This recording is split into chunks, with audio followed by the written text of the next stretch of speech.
Ladies and gentlemen, welcome to the final chess recap of 2022.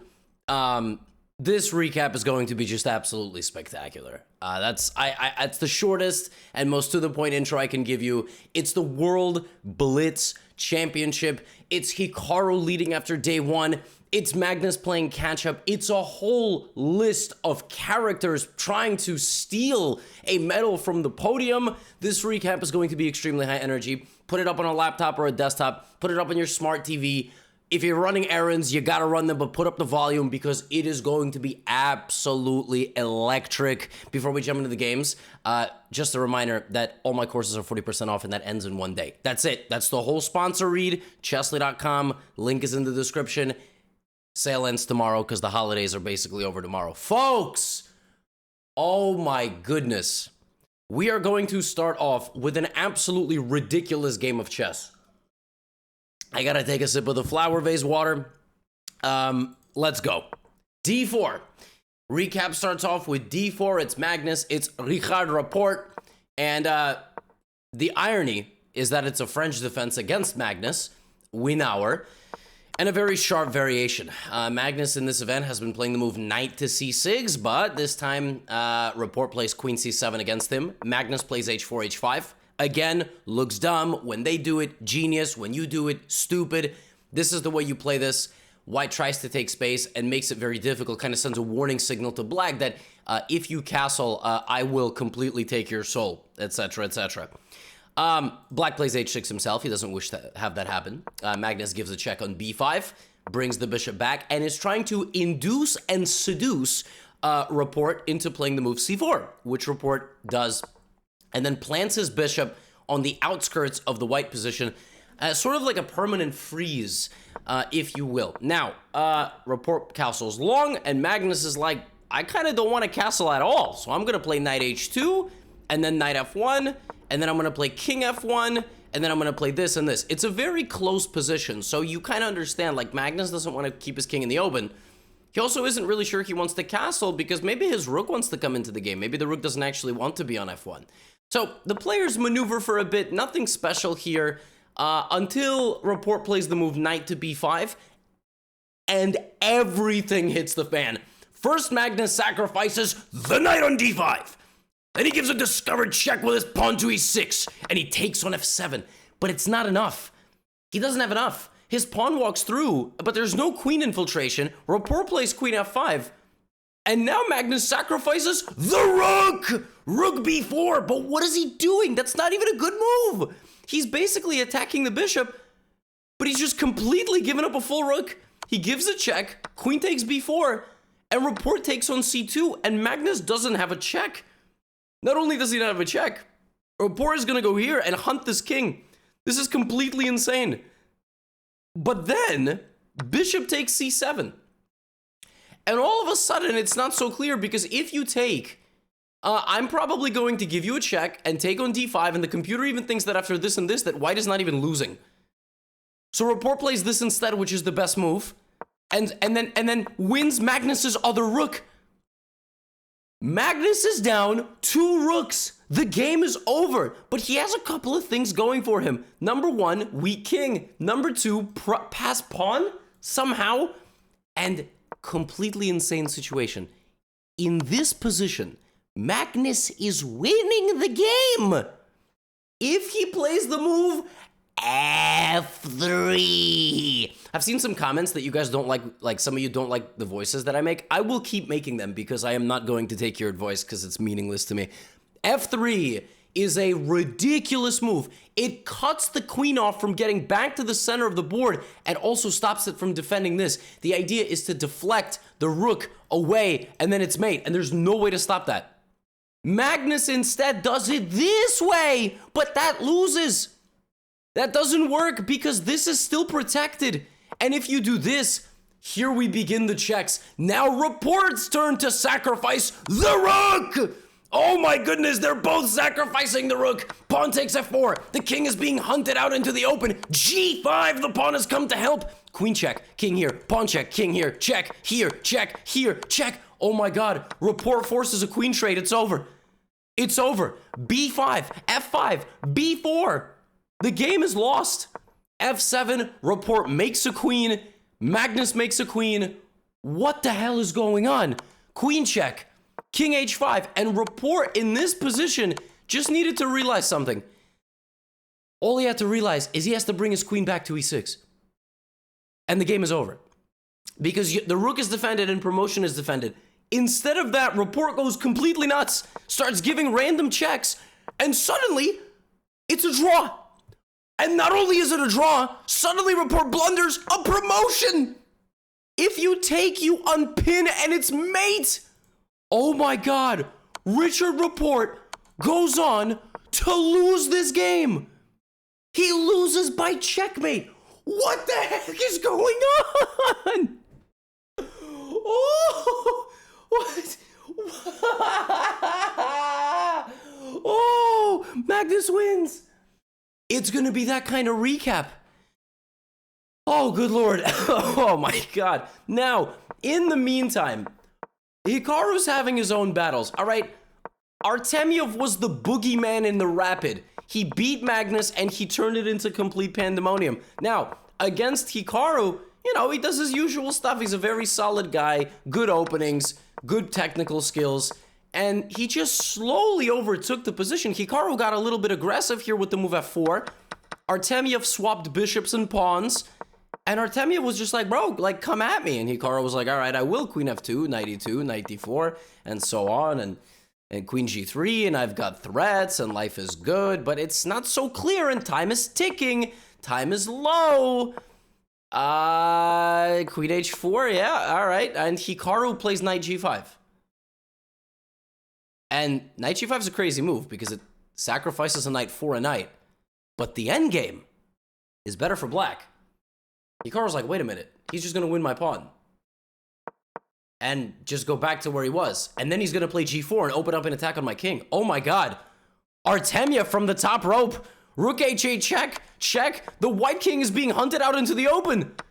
Rook g4, and there's no plot twist, no drama in this game. You cannot take the queen because of the pin. We have this, we have check, check here, and the game is over.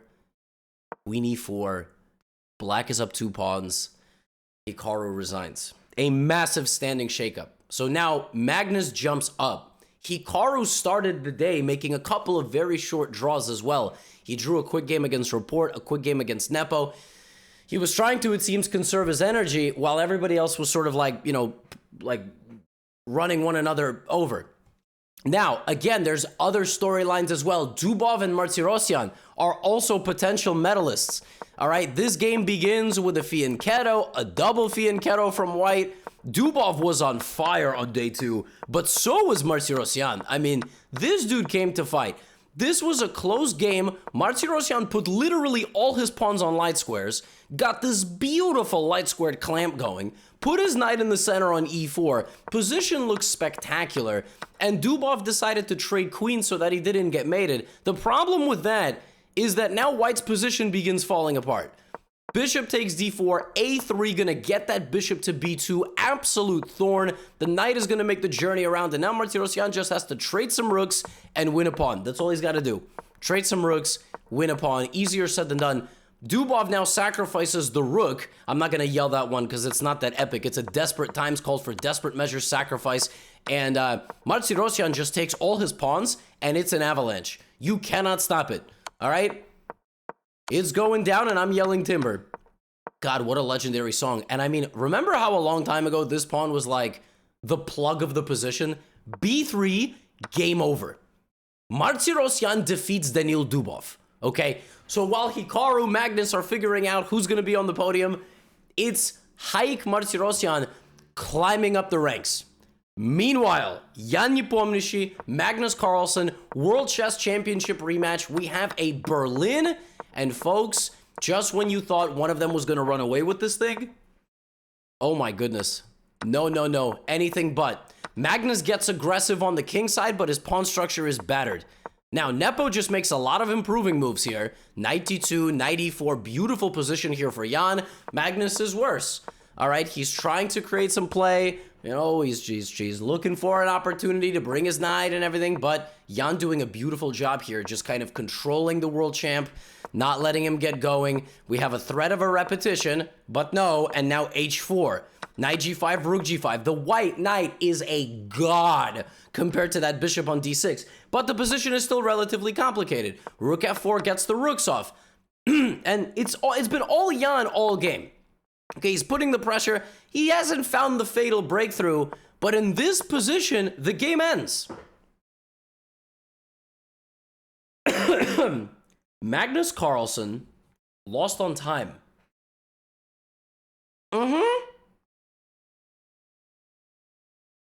So Hikaru loses. Magnus loses. Haik wins. Dubov is beating everybody. It's Jan Nepomniachtchi looking to make a stand for himself. This is ridiculous. There are 5 rounds to go, and I don't know who the hell is going to win the event. I don't know. Nobody knows. They all keep losing games. They all keep giving up a point or half a point to the next guy. It's now Magnus's turn to strike back. He is playing the German master, the Wunderkid Vincent Keimer, who just got a silver medal in the rapid. Magnus is like, you know what, screw this. I'm going full double fianchetto. We're not playing any openings. All right, you're going to have to outplay me in a chess game. All right, I'm playing G4. Like, look at this Uga stuff. Knight H4. Give me the bishop. All right, give me the bishop. E3, and we're just gonna play chess. I don't, as opposed to any other game. G5, I'm not castling. In fact, I'm castling long. I mean, the imbalance is, this is not how you play chess. As you can see, the engine hates it. It's like, world champ, the hell is wrong with you? Now here, Vincent threatens mate, and in an absolutely insane turn of events, Magnus stops mate and won. Knight to C5 played by black. King to B1, moving on off the C file. Queen G4. And Vincent is just trying to hunt Magnus down the center of the board. Here's the thing about Magnus, though. He's like a fish. He's like a lot of animals, but you are not going to just catch him, all right? He's going to flop around. It's going to be impossible to get a grip on him. D3. Oh, you think you're real clever. Look at this. Oh, wow. E4. So impressive, Vincent. And what about knight back to E1? Who is going to defend all your pawns? Vincent plays bishop E5. That is not how you're going to hold the pawns together. Magnus takes on D3, uses all the forward momentum that Vincent was trying to uncork against Vincent himself, and absolutely insane, Vincent hangs a rook. Oh God. Magnus gets a win back in the win column. This was very important. Hikaru, in the meantime, is out here battling 3-time Blitz world champion Alexander Grishuk in a game, in a line that's very solid for black. Hikaru taking some queenside space, trying to instigate a little bit over there, and puts his knight on c5, grabs on b7, and just plays the following position where he doesn't have any advantage, but that's life, okay? Sometimes that's just how it works. Hikaru gets a bishop versus knight situation with a slightly weakened a-pawn, objectively probably still better for black because the bishop is better than the knight, but this is Blitz. All right, in Blitz, you just need to make simple moves, quick game plan, and hope that your opponent does something incredibly idiotic, okay? So Hikaru looking, all right, looking for an infiltration. G3, just gonna slowly improve his position, probably H4 coming as well.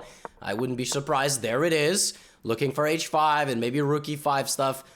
H5 by black, knight E5.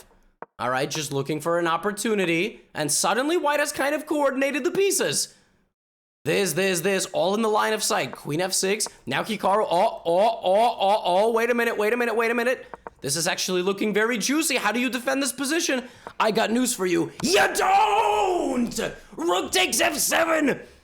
Rook takes F7 if you take knight E6 and I win the queen. And Hikaru strikes against Alexander Grishuk. He's like, Magnus, you're not getting away. You're not getting away. Get the hell down here. All right? To the rest of the land with all of us. You can pull away with your games against Vincent Keimer, but it doesn't matter because I'm going to beat Alexander Grishuk. So these guys are still neck and neck. And then suddenly, folks, in the last few rounds of this event, the boogeyman showed up. And you are about to find out who the boogeyman is. Say hello to player number 3 entering the arena, Alexei Sarana. Alexei had a disaster of a day one. I don't know how many points he got, but let me tell you, it wouldn't have been many more than I could have gotten. He had a horrible first day of the World Blitz. He sits down on day 2, starts putting things together, has a better position against Hikaru. All right? With a few rounds to go, this is a good sign for him. He catches Hikaru with a tactic. Knight c4, sacrificing the knight. At the end of everything, he picks up a bishop on b7, and this is still weak, and he has a 2-on-1, and he's going to win this pawn. He is in cruise control. Now, Hikaru is a master defender. He doesn't just lose games like this, all right? He sometimes even wins games like this. But in this particular case, Sarana does an excellent job monitoring the counterplay and getting us into a queen endgame where, yes, his king is a bit weak, but king f1, and Hikaru's trying his darndest, but it's not going to work. It's not mate. Queen takes a4, and Sarana has a defensive formation that Hikaru cannot crack. He tries his best. The game goes on for a while, but the white king is safe enough. The black king is not safe. It takes Sarana a little while, giving the right amount of checks, but he's up a million pawns, and it's just not going to work. Hikaru plays on a little bit, but sooner than later, he will end up in a position that he has to resign. He's just hoping for a stalemate. Literally. He's hoping that, like, in a low time, some sort of blunder happens. You know, it's not a... Like, right here. Like, you know, for example, somehow white in this position played f4, and now black plays queen f4, and it's a draw because, you know, it's not going to happen. And Hikaru resigns on move 85.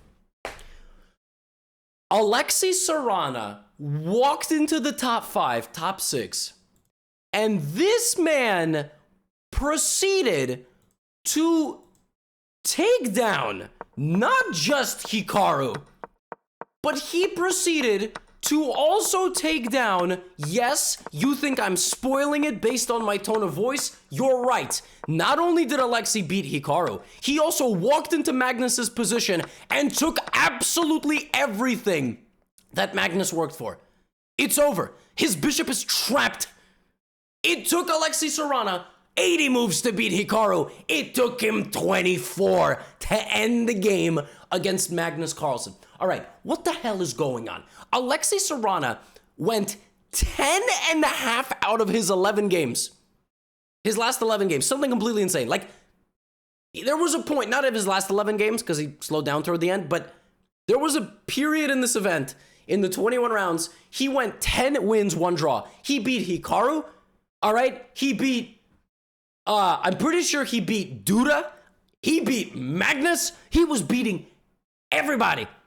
The boogeyman arrived. Now, with Hikaru and Magnus losing once again, there is a door opening for other guys to steal the podium away from them. Jan Krzysztof Duda versus Jan Nepomniachtchi. And there was a period on the second day where Duda played like an absolute, like a RoboCop. I mean, I don't know what to tell you. Like, he just had a gun pointed at every opponent. Not literally. I don't think security would have allowed that. The World Blitz was complete pandemonium on day 2. All right? Look at this position, right? Very nice position for white. That's a bit of a weakness. Watch what happens. Rook c8, bishop c8, knight c4. Duda walks into the black position, and Nepo just gives him the bishop.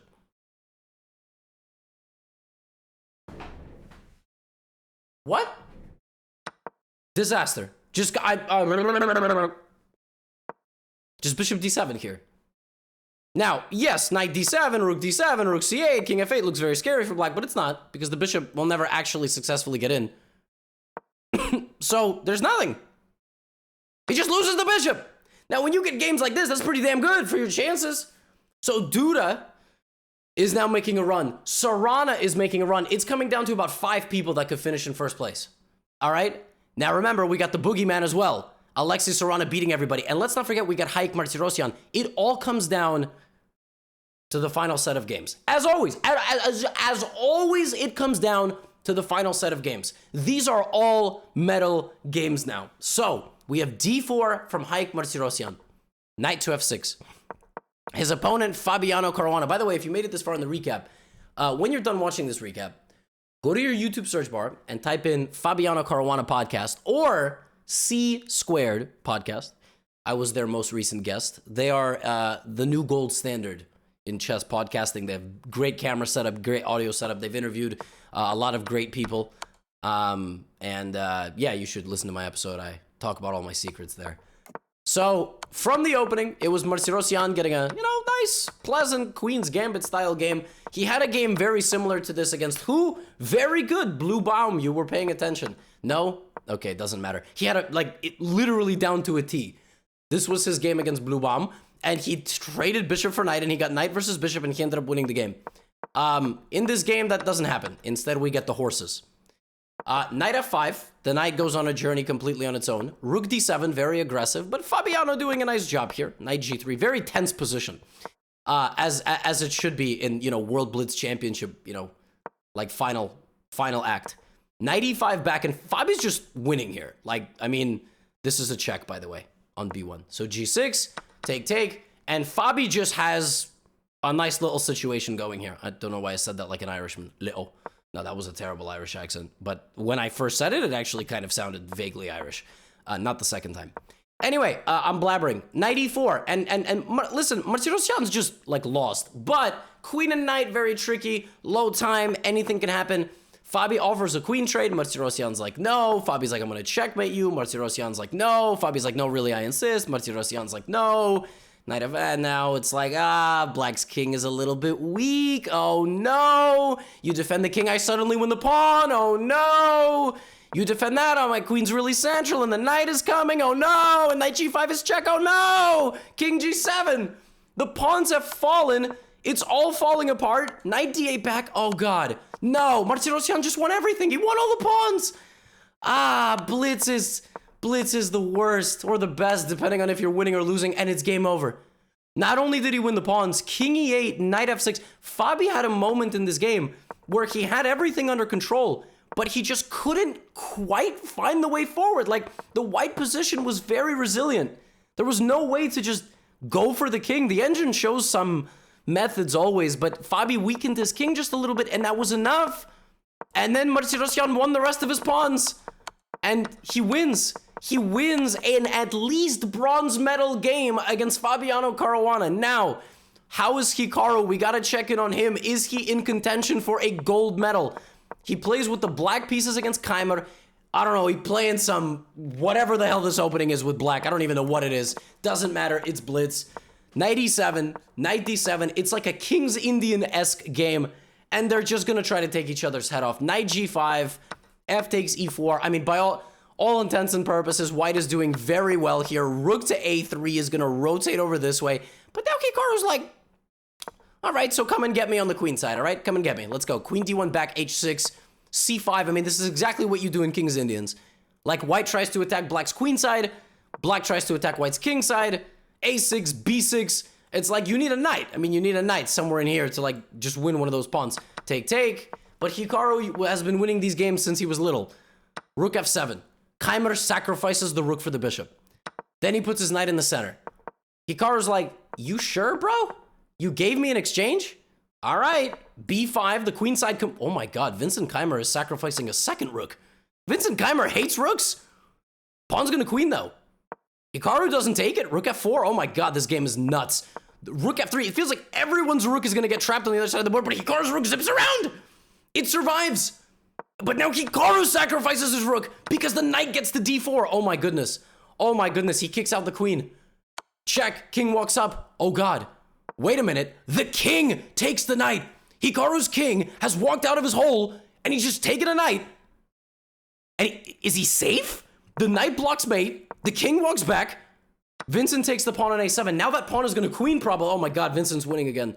Oh my god. I can't stomach this. h4. Rook b7. Vincent's winning. Vincent's just winning the game. Rook b6 was just winning. If he took the second pawn, he was winning. But okay, he's still winning. Queen g5. Knight d4. But wait a minute. Now Vincent's not winning anymore. Vincent tries to trade the queens, thinking that the endgame is good for him. But he blunders the pawn. Yes, he's going to win that pawn, but here comes the knight. And now the pawn is going to shut the bishop out. Vincent loses the bishop. That's not enough material. He just doesn't have enough left. Rook d7, a7. But Hikaru gets it to a rook and bishop. And that's it. That's it. When it was all said and done, it was the clutch defensive nerves of Hikaru Nakamura that prevail, and it all comes down, once again, to a Magnus Carlsen game. If Magnus beats Nodirbek Abdusattorov with the white pieces, he is the World Blitz champion. Once again, just like the Rapid. If he draws, it's probably a playoff. If he loses, well, you're just gonna have to watch and see what happens. We have a Spanish, all right? A classical Spanish, a little bit of a sideline Spanish, anti-martial Spanish, if you will. D4, center blows wide open. D5, knight drops here. You can't have my bishop. Knight H5, bishop happily standing out on C4. Knight is gonna come into the game like this. Bishop drops back to H5 and rook to A3. The same rook A3 Keimer played, but of a slightly higher quality. Now, Queen C7, Bishop D2, and in this position, Nodirbek no longer wanted to keep any tension. He decides to trade his bishop for the knight. His logic must have been that after Queen takes F3, there is a very nice Knight C2. But when it's all said and done, I'm just gonna come back.